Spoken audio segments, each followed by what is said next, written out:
¿Sabías que en Hechos la conversión de Pablo se cuenta en 3 ocasiones? Hoy estamos en nuestro día 321 de nuestro plan de estudio, leyendo la Biblia en orden cronológico en un año. Oramos juntos. Gracias te damos, amado Señor, en este día. Padre, te pedimos que tu Espíritu Santo nos ayude en esta lectura. Danos sabiduría, Señor, ilumina nuestras mentes. Ayúdanos a meditar diariamente en tu palabra, pero sobre todo ayúdanos a ponerla por obra en nuestra vida diaria. En el nombre de tu Hijo amado Jesucristo te lo pedimos y decimos amén. Hechos 4. Hablando ellos al pueblo, vinieron sobre ellos los sacerdotes con el jefe de la guardia del templo y los saduceos, resentidos de que enseñasen al pueblo y anunciasen en Jesús la resurrección de entre los muertos. Y les echaron mano y los pusieron en la cárcel hasta el día siguiente, porque era ya tarde. Pero muchos de los que habían oído la palabra creyeron, y el número de los varones era como 5,000. Aconteció al día siguiente que se reunieron en Jerusalén los gobernantes, los ancianos y los escribas y el sumo sacerdote Anás y Caifás y Juan y Alejandro y todos los que eran de la familia de los sumos sacerdotes, y poniéndoles en medio les preguntaron: ¿Con qué potestad o en qué nombre habéis hecho vosotros esto? Entonces Pedro, lleno del Espíritu Santo, les dijo: Gobernantes del pueblo y ancianos de Israel, puesto que hoy se nos interroga acerca del beneficio hecho a un hombre enfermo, de qué manera éste haya sido sanado, sea notorio a todos vosotros y a todo el pueblo de Israel, que en el nombre de Jesucristo de Nazaret, a quien vosotros crucificasteis y a quien Dios resucitó de los muertos, por él este hombre está en vuestra presencia sano. Este Jesús es la piedra reprobada por vosotros, los edificadores, la cual ha venido a ser cabeza del ángulo. Y en ninguno otro hay salvación, porque no hay otro nombre bajo el cielo dado a los hombres en que podamos ser salvos. Entonces, viendo el denuedo de Pedro y de Juan, y sabiendo que eran hombres sin letras y del vulgo, se maravillaban y les reconocían que habían estado con Jesús. Y viendo al hombre que había sido sanado y que estaba en pie con ellos, no podía decir nada en contra. Entonces les ordenaron que saliesen del concilio y conferenciaban entre sí diciendo: ¿Qué haremos con estos hombres? Porque de cierto señal manifiesta ha sido hecha por ellos, notoria a todos los que moran en Jerusalén, y no lo podemos negar. Sin embargo, para que no se divulgue más entre el pueblo, amenacémosles para que no hablen de aquí en adelante a hombre alguno en ese nombre. Y llamándolos les intimaron que en ninguna manera hablasen ni enseñasen en el nombre de Jesús. Mas Pedro y Juan respondieron diciéndoles: Juzgad si es justo delante de Dios obedecer a vosotros antes que a Dios, porque no podemos dejar de decir lo que hemos visto y oído. Entonces ellos les amenazaron y les soltaron, no hallando ningún modo de castigarles por causa del pueblo, porque todos glorificaban a Dios por lo que se había hecho, ya que el hombre en quien se había hecho este milagro de sanidad tenía más de 40 años. Y puestos en libertad, vinieron a los suyos y contaron todo lo que los principales sacerdotes y los ancianos les habían dicho. Y ellos, habiéndolo oído, alzaron unánimes la voz a Dios y dijeron: Soberano Señor, tú eres el Dios que hiciste el cielo y la tierra, el mar y todo lo que hay en ellos, que por boca de David tu siervo dijiste: ¿Por qué se amotinan las gentes y los pueblos piensan cosas vanas? Se reunieron los reyes de la tierra y los príncipes se juntaron en uno contra el Señor y contra su Cristo, porque verdaderamente se unieron en esa ciudad contra tu santo Hijo Jesús, a quien ungiste, Herodes y Poncio Pilato, con los gentiles y el pueblo de Israel, para hacer cuanto tu mano y tu consejo habían antes determinado que sucediera. Y ahora, Señor, mira sus amenazas y concede a tus siervos que todo de nuevo hablen tu palabra, mientras extiendes tu mano para que se hagan sanidades y señales y prodigios mediante el nombre de tu santo Hijo Jesús. Y cuando hubieren orado, el lugar en que estaban congregados tembló, y todos fueron llenos del Espíritu Santo y hablaban con denuedo la palabra de Dios. y la multitud de los que había creído era de un corazón y un alma, y ninguno decía ser suyo propio nada de lo que poseía, sino que todos tenían las cosas en común. Y con gran poder los apóstoles daban testimonio de la resurrección del Señor, y abundante gracia era sobre todos ellos. Así que no había entre ellos ningún necesitado, porque todos los que poseían heredades o casas las vendían y traían el precio de lo vendido y lo ponían a los pies de los apóstoles, y se repartía a cada uno según su necesidad. Entonces José, a quien los apóstoles pusieron por nombre Bernabé, que traducido es hijo de consolación, levita natural de Chipre, como tenía una heredad, la vendió y trajo el precio y lo puso a los pies de los apóstoles. Hechos 5. Pero cierto hombre llamado Ananías, con Zafira su mujer, vendió una heredad y sustrajo del precio, sabiendo también su mujer, y trayendo solo una parte, la puso a los pies de los apóstoles. Y Pedro dijo: Ananías, ¿por qué llenó Satanás tu corazón para que mintieses al Espíritu y sustrajeses del precio de la heredad, reteniéndola? ¿No se te quedaba a ti y vendida no estaba en tu poder? ¿Por qué pusiste esto en tu corazón? No has mentido a los hombres, sino a Dios. Al oír Ananías estas palabras, cayó y expiró.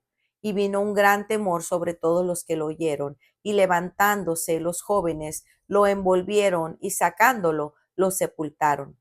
Pasado un lapso como de 3 horas, sucedió que entró su mujer, no sabiendo lo que había acontecido. Entonces Pedro le dijo: Dime, ¿vendiste tú en tanto la heredad? Ella dijo: Sí, en tanto. Y Pedro le dijo: ¿por qué convinisteis en tentar al Espíritu del Señor? He aquí a la puerta los pies de los que han sepultado a tu marido y te sacarán a ti. Al instante ella cayó a los pies de él y expiró. Y cuando entraron los jóvenes la hallaron muerta y la sacaron y la sepultaron junto a su marido. Y vino gran temor sobre toda la iglesia y sobre todos los que oyeron estas cosas. Y por la mano de los apóstoles se hacían muchas señales y prodigios en el pueblo, y estaban todos unánimes en el pórtico de Salomón. De los demás ninguno se atrevía a juntarse con ellos, mas el pueblo los alababa grandemente, y los que creían en el Señor aumentaban más, gran número así de hombres como de mujeres, tanto que sacaban los enfermos a las calles y los ponían en camas y lechos, para que al pasar Pedro, a lo menos su sombra cayese sobre alguno de ellos. Y aún de las ciudades vecinas, muchos venían a Jerusalén trayendo enfermos y atormentados de espíritus inmundos, y todos eran sanados. Entonces, levantándose el sumo sacerdote y todos los que estaban con él, esto es, la secta de los saduceos, se llenaron de celos y echaron mano a los apóstoles y los pusieron en la cárcel pública. Mas un ángel del Señor, abriendo de noche las puertas de la cárcel y sacándolos, dijo: Id y puestos en pie en el templo, anunciad al pueblo todas las palabras de esta vida. Habiendo oído esto, entraron de mañana en el templo y enseñaban. Entre tanto, vinieron el sumo sacerdote y los que estaban con él y convocaron al concilio y a todos los ancianos de los hijos de Israel, y enviaron a la cárcel para que fuesen traídos. Pero cuando llegaron los alguaciles, no los hallaron en la cárcel. Entonces volvieron y dieron aviso diciendo: Por cierto, la cárcel hemos hallado cerrada con toda seguridad, y los guardias afuera de pie ante las puertas, mas cuando abrimos, a nadie hallamos dentro. Cuando oyeron estas palabras, el sumo sacerdote y el jefe de la guardia del templo y los principales sacerdotes dudaban en que vendría a parar aquello. Pero viniendo uno, les dio esta noticia: He aquí, los varones que pusisteis en la cárcel están en el templo y enseñan al pueblo. Entonces el jefe de la guardia con los alguaciles entonces fue el jefe de la guardia con los alguaciles y los trajo sin violencia, porque temían ser apedreados por el pueblo. Cuando los trajeron, los presentaron con el concilio, y el sumo sacerdote les preguntó diciendo: ¿No os mandamos estrictamente que no enseñasteis en ese nombre? Ahora habéis llenado a Jerusalén de vuestra doctrina y queréis echar sobre nosotros la sangre de este hombre. Respondiendo Pedro y los apóstoles dijeron, es necesario obedecer a Dios antes que a los hombres. El Dios de nuestros padres levantó a Jesús, a quien vosotros matasteis colgándole en un madero. A este Dios ha exaltado con su diestra por príncipe y salvador, para dar a Israel arrepentimiento y perdón de pecados. Y nosotros somos testigos suyos de estas cosas, y también el Espíritu Santo, el cual ha dado a Dios a los que le obedecen. Ellos oyendo esto se enfurecían y querían matarlos. Entonces, levantándose en el concilio un fariseo llamado Gamaliel, doctor de la ley, venerado de todo el pueblo, mandó que sacasen fuera por un momento a los apóstoles y luego dijo, varones israelitas, mirad por vosotros lo que vais a hacer respecto a estos hombres, porque antes de esto se levantó Teudas diciendo que era alguien. A este se unió un número como de 400 hombres, pero él fue muerto, y todos los que le obedecían fueron dispersados y reducidos a nada. Después de este se levantó Judas el Galileo en los días del censo y llevó en pos de sí a mucho pueblo. Pereció también él y todos los que obedecían fueron dispersados. Ahora os digo, apartaos de estos hombres y dejadlos, porque si este consejo o esta obra es de los hombres, se desvanecerá. Mas si es de Dios, no la podéis destruir, no seáis tal vez hallados luchando contra Dios. Y convinieron con él, y llamando a los apóstoles después de azotarlos, les intimaron que no hablasen en el nombre de Jesús, y los pusieron en libertad. Y ellos salieron de la presencia del concilio, gozosos de haber sido tenidos por dignos de padecer afrenta por causa del nombre. Y todos los días en el templo y por las casas no cesaban de enseñar y predicar a Jesucristo. Hechos 6. En aquellos días, como creciera el número de los discípulos, hubo murmuración de los griegos contra los hebreos de que las viudas de aquellos eran desatendidas en la distribución diaria. Entonces los 12 convocaron a la multitud de los discípulos y dijeron, no es justo que nosotros dejemos la palabra de Dios para servir a las mesas. Buscad pues, hermanos, de entre vosotros a 7 varones de buen testimonio, llenos del Espíritu Santo y de sabiduría, a quienes encarguemos este trabajo, y nosotros persistiremos en la oración y en el ministerio de la palabra. Agradó la propuesta a toda la multitud. Eligieron a Esteban, varón lleno de fe del Espíritu Santo, a Felipe, a Prócoro, a Nicanor, a Timón, a Parmenas y a Nicolás prosélito de Antioquía, a los cuales presentaron ante los apóstoles, quienes orando les impusieron las manos. Y crecía la palabra del Señor, y el número de los discípulos se multiplicaba grandemente en Jerusalén. También muchos de los sacerdotes obedecían a la fe. Y Esteban, lleno de gracia y de poder, hacía grandes prodigios y señales entre el pueblo. Entonces se levantaron unos de la sinagoga llamada de los libertos y los de Cirene, de Alejandría, de Cilicia y de Asia, disputando con Esteban, pero no podían resistir a la sabiduría y al espíritu con que hablaba. Entonces sobornaron a unos para que dijesen que le habían oído hablar palabras blasfemas contra Moisés y contra Dios. Y soliviantaron al pueblo, a los ancianos y a los escribas, y arremetiendo le arrebataron y le trajeron al concilio. Y pusieron testigos falsos que decían, este hombre no cesa de hablar palabras blasfemas contra este lugar santo y contra la ley. Pues le hemos oído decir que ese Jesús de Nazaret destruirá este lugar y cambiará las costumbres que nos dio Moisés. Entonces todos los que estaban sentados en el concilio, al fijar los ojos en él, vieron su rostro como el rostro de un ángel. Para reflexionar. El libro de los Hechos muestra el poder del Evangelio en la vida de las personas y el poder del Espíritu para avanzar la obra.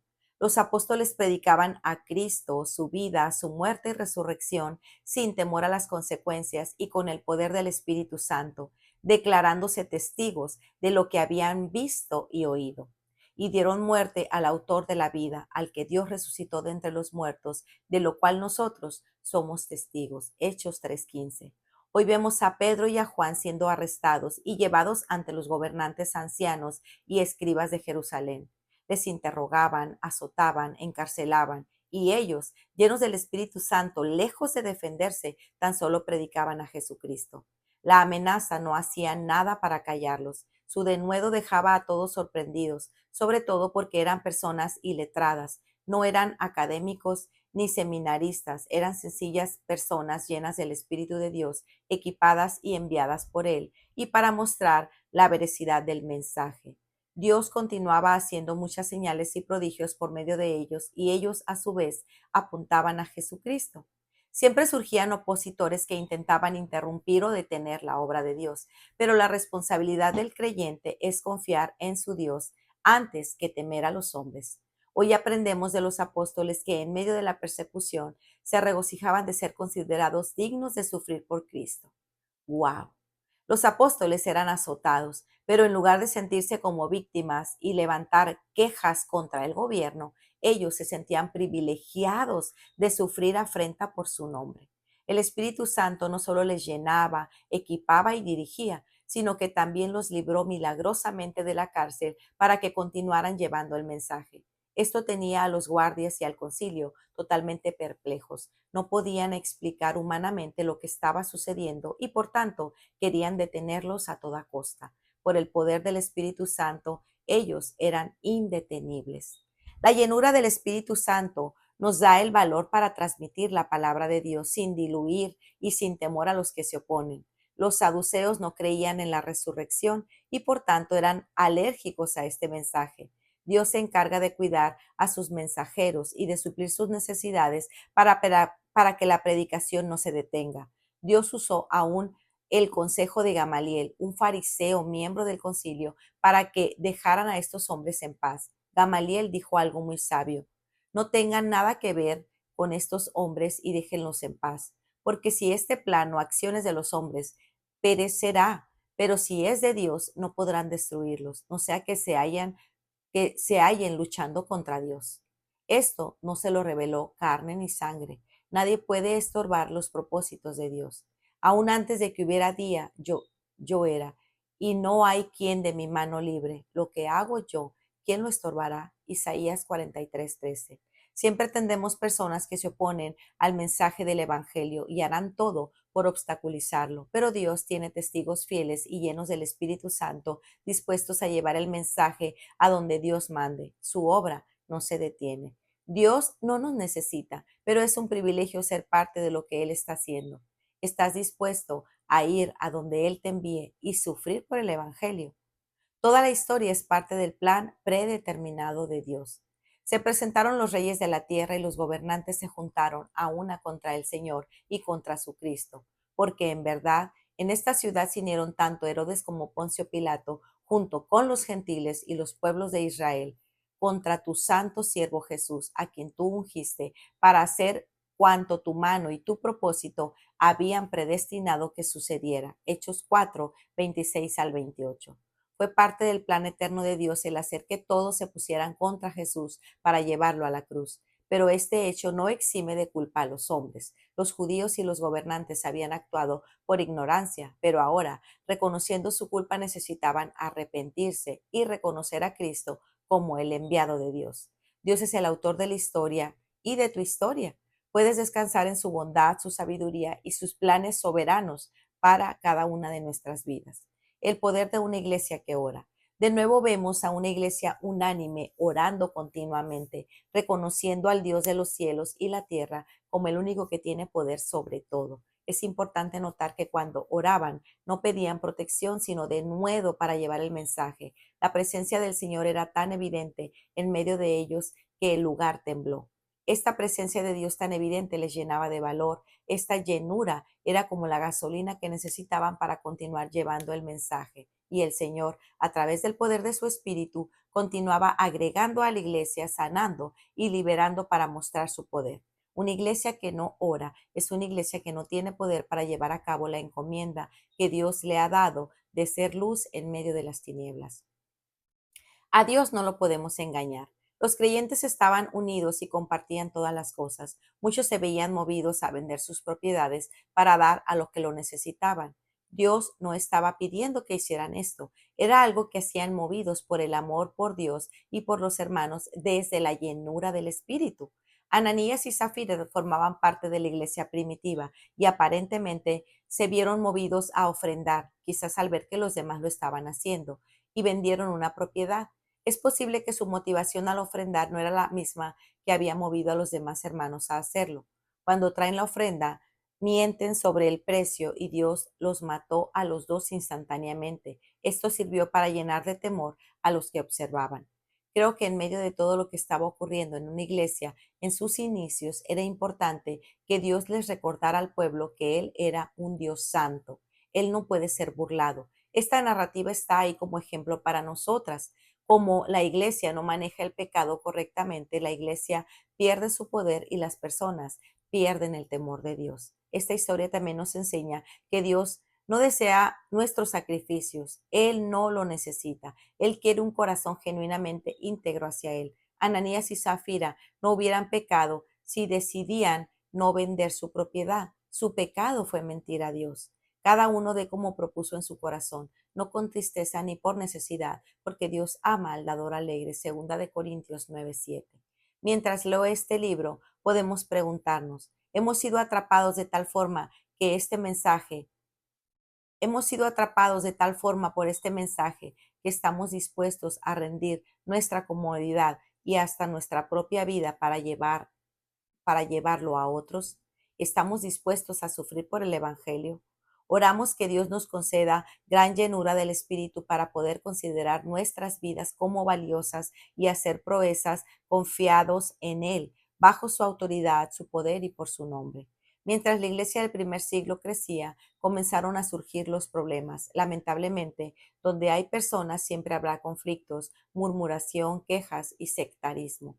Los judíos helenistas, griegos, comenzaron a quejarse contra los judíos nativos, ya que los primeros sentían que sus viudas eran desatendidas. Los judíos nativos eran los encargados de las finanzas y seguramente los judíos griegos supusieron que descuidarían a sus viudas.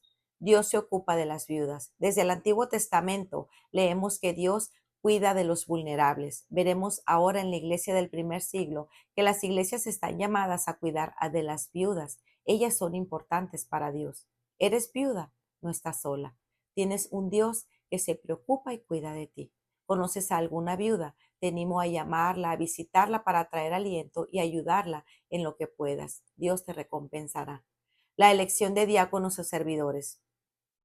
Desde los inicios de la iglesia vemos que la obra del ministerio no solo recae sobre los pastores, sino que es llevada a cabo por muchas personas. La principal función de los pastores era la predicación y la oración, de manera que hacían falta a otros servidores para llenar otras necesidades. Los diáconos son servidores o siervos que Dios levanta dentro de una congregación para suplir las diversas necesidades. Ellos no gobiernan la iglesia, sino que cubren diversas funciones y áreas de servicio. Algo interesante que vemos hoy son los requisitos necesarios para estos servidores. Aunque estas personas no estaban encargadas de la enseñanza, debían, primero, tener una buena reputación; segundo, estar llenos del Espíritu Santo y de sabiduría; y tercero, ser confiables. Estos requisitos nos recuerdan que a los ojos de Dios no hay ministerio trivial. Cualquier servicio que hagamos a otros en su nombre tiene valor.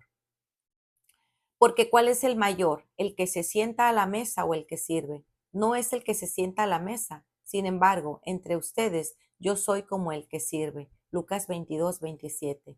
Cuando estamos llenos del Espíritu no hay servicio demasiado pequeño. Vemos cada ministerio, por más insignificante que parezca, como oportunidad para ser útil en sus manos. Muchos de nosotros estamos dispuestos a hacer grandes cosas para el Señor, pero pocos están dispuestos a hacer cosas pequeñas.